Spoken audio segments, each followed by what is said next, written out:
Now, author Malorie Blackman is telling her own story in a brand new autobiography. I have it here. It's called Just Saying, Me in My Life in Words. Malorie Blackman, please welcome her to the show.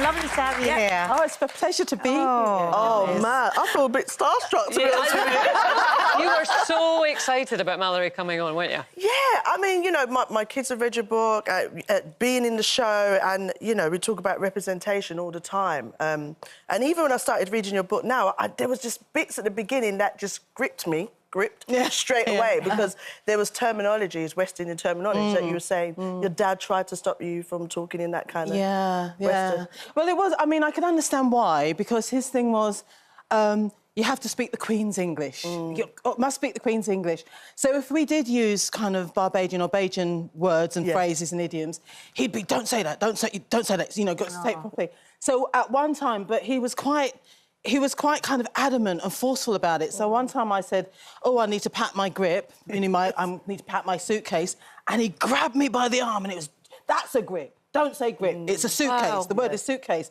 And I kind of thought, oh, you know, and so I feel that, you know, I understand why he did it, because his thing was, as a black person in this country, I needed to work twice as hard and twice as long for half as far. Yeah. So he felt, one of the things I would be judged on is was the way I spoke. Yeah. And so his thing was, you know, don't speak like that, you've got to speak the Queen's English. But that said, I kind of feel that part of my heritage was kind of denied to me through that. And so now, you know, I can spot a Bajan accent at, you know, 20 paces. But I can't speak with a Bajan accent. I can't do it. I can't do it. It's very singing. So, yeah, it is. But I genuinely cannot do it now, and I kind of feel that I feel that's a shame, because I feel like I've lost that. Yeah. So. But you said that you felt you were born to be a writer. Yeah. But how important was it to you then to, through your writing, give broader representation? Incredibly important. I mean, that's one of the reasons I started writing in the first place, because growing up, I loved reading. I was always at my local library, God bless libraries, and because I couldn't afford to buy books, so I lived at my local library. Beautiful. Yeah, that's me. Wow. Yeah, really. Oh, my God.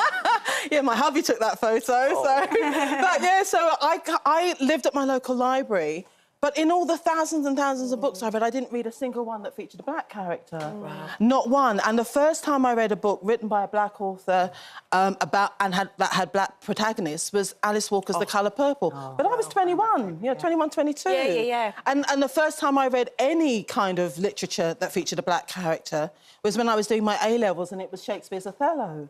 So it's very hard to, you know, it never occurred to me I could be an author, because it's very hard to be it when you don't see it. Yeah. And so it was just one of those things I never considered until I started reading books by black authors. But the central character in this book is you. Yes. How does that feel? Very bizarre, actually, because all my other books are fiction. So I could put my characters through the ringer, but it was them going through it, and then I could kind of finish the book and move on to the next one. But this one is about me and sort of the joyful parts of my life, but also the more painful parts of my life. And writing it, I had to kind of bring all those memories to the fore, and it was kind of like, it was almost like living through it again. Well, it wasn't almost, it was like living through it again. Very tough beginnings. I mean, you talk about when you came home one day and your father had left a note. Yeah, that's And you were effectively made homeless as a child. The next day, the bailiffs turned up and chucked us out the house. And so, you know, and so for a while we lived in a homeless shelter. And, you know, again, I am so grateful to my mum, because she is the one who taught me resilience. She's the one who was camping on the council's doorstep saying, you know, we need a home, we need a home. She was the one who never gave up. She was the one walking out every day trying to find a job. But you see, what it did was it taught me... I made a vow to myself that I would never, ever rely on any man to kind of for my happiness. Well, I did. But you know what? I just didn't trust anybody, and, you know, because if my own dad could do that. But that said, you know, when I decided I wanted to be an author, and I lived with my partner at the time, who's my hubby now, and And, you know, and I really wanted to be an author, and I was having nightmares. It was so bad because I didn't want to stay in computing because I used to be a computer programmer. And then my hubby said, OK, we sat down and talked about it, and he said, give up your job for a year and let's see if we can, we can make it out of it. That's a good husband. And exactly, and the fact that I could trust him to support me for a year to do that meant I feel it kind of means I came a long way, because I always promised myself as a teen I would never rely on And 82 rejection letters. That's where that really fascinated me reading that this morning, because to just keep pushing when you keep being told no. Yeah, but you know what? When you feel you're born to do something, absolutely, you're signing of the Murky book, Murky. I know. I mean, and the fact that it's out with Murky Books, and you know, and I think it's like my 72nd book or something after all those 82 rejection letters.